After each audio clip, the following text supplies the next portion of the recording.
Hello and good morning, class 10th students.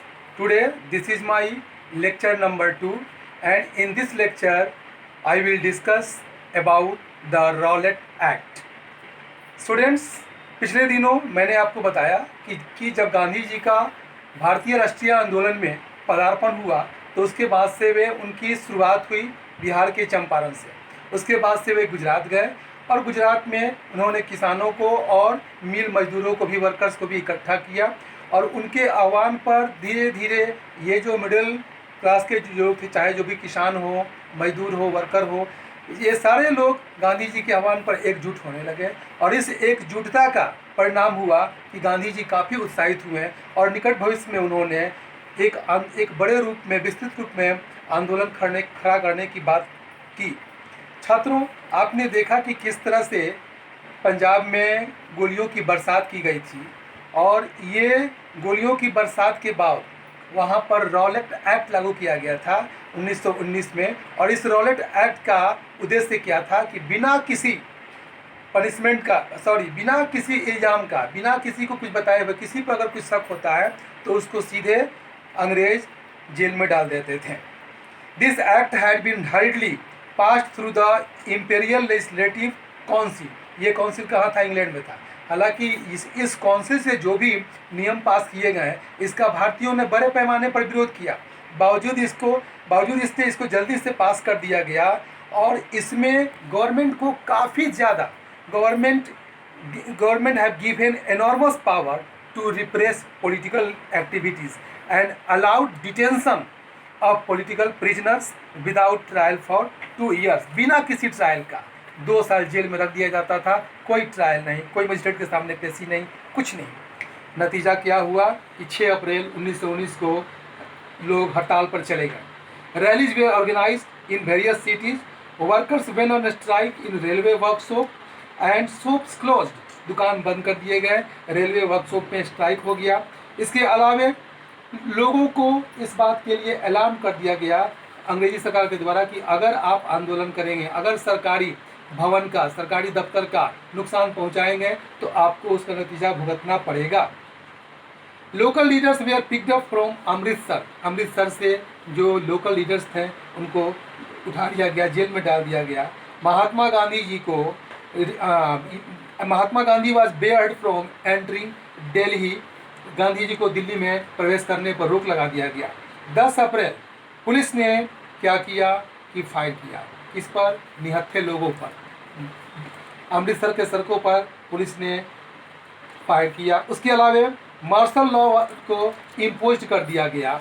फिर 13 अप्रैल, जैसा कि आप जानते हैं, जालियांवाला बहुत ही महत्वपूर्ण और क्रूर घटना घटित हुई थी हमारे देश में 13 अप्रैल 1919 को, जब जालियांवाला बाग में लोग शांतिपूर्ण तरीके से बैठकर सभा आयोजित कर रहे थे अंग्रेज़ों के जुल्मों के खिलाफ। तभी वहाँ का जो एसपी था, जनरल डायर, वह आता है और वहाँ के निहत्थे लोगों पर अपने पुलिस के द्वारा गोलियों की बौछार कर देता है, जिसमें सैकड़ों लोग मरते हैं और हजारों लोग घायल होते हैं। अब स्टूडेंट्स, क्या होता है, उसका रिजल्ट क्या होता है कि as soon as the news of Jallianwala Bagh spread, crowds took to the streets in many north Indian.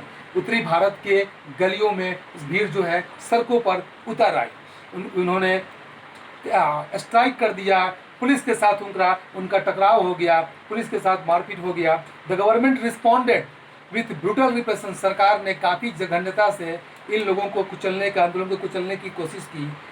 British government ने लोगों को मजबूर किया कि वे अपने नाक को सड़क पर रख दें, रेंग करके सड़क पर चलें और जो भी ऑफिसर हैं अंग्रेज उनको वे सलाम बजावें। इसके अलावा जनता को, गाँव में लोगों को बेतों से पीटा गया और उनके गाँव पर बम का वर्षा की गई। इस वायलेंस को देखते हुए महात्मा गांधी ने आंदोलन को कॉल्ड ऑफ कर दिया, उसको स्थगित कर दिया। While the Rowlatt Satyagraha had been a wide spread movement, बहुत बड़े पैमाने पर यह मूवमेंट था।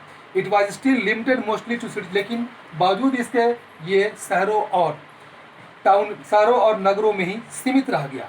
महात्मा Gandhi now felt the need to launch a more broad based movement. अब महात्मा गांधी जी को ऐसा लगा कि इस आंदोलन से काम नहीं चलेगा, आंदोलन को बृहत रूप देना पड़ेगा, और बृहत रूप देने के लिए अंग्रेजों से बदला लेने के लिए, अंग्रेजों को झुकाने के लिए हमें सभी लोगों को, यानी कि जो अलग अलग धर्म के लोग हैं उन सबको एक साथ मिलाना होगा, और मिलाकर तब एक बड़े विस्तृत रूप में आंदोलन करना होगा। और इसके लिए सबसे ज़रूरी है कि हिंदुओं को मुसलमानों के साथ टैग किया जाए, जोड़ा जाए। जब तक मुसलमान हिंदुओं के साथ नहीं जुड़ेंगे तब तक ये आंदोलन सशक्त रूप नहीं लेगा और अंग्रेजों पर इसका प्रभाव नहीं पड़ेगा।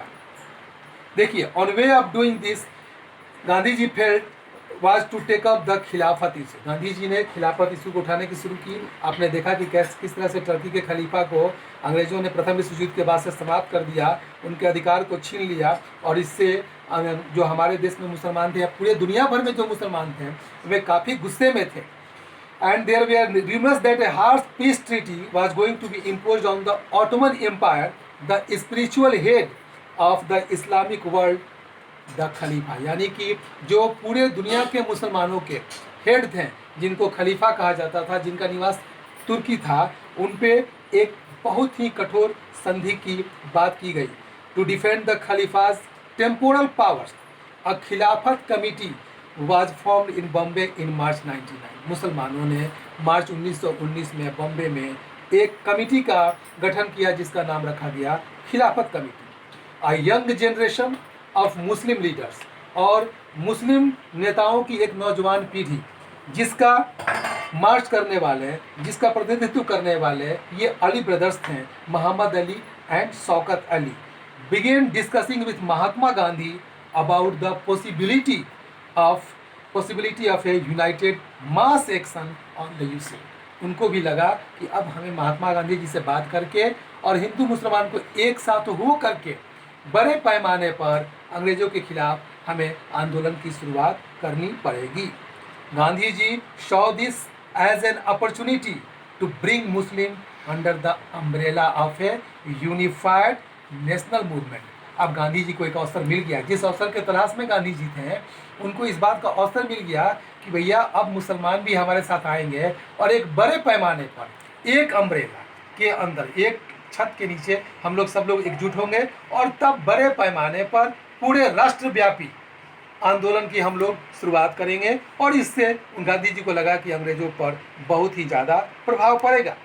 At the Calcutta session of the Congress in September 1920, 1920 सितंबर में जो कलकत्ता में राष्ट्रीय कांग्रेस का अधिवेशन हुआ, गांधी जी ने कन्विंस किया दूसरे लीडर्स को। Gandhi ji convinced other leaders of the need to start a non cooperation movement in support of Khilafat as well as for swaraj. Gandhi ji ने नेताओं से कहा कि हम लोग अंग्रेजों का जो दमन है मुसलमानों के खिलाफ और जो हमारा स्वराज है, दोनों को मिला करके हम एक बड़े पैमाने पर आंदोलन की शुरुआत करेंगे, जिसका हम लोग नाम देंगे नॉन कॉपरेशन मूवमेंट। और ये नॉन कॉपरेशन मूवमेंट किस लिए होगा?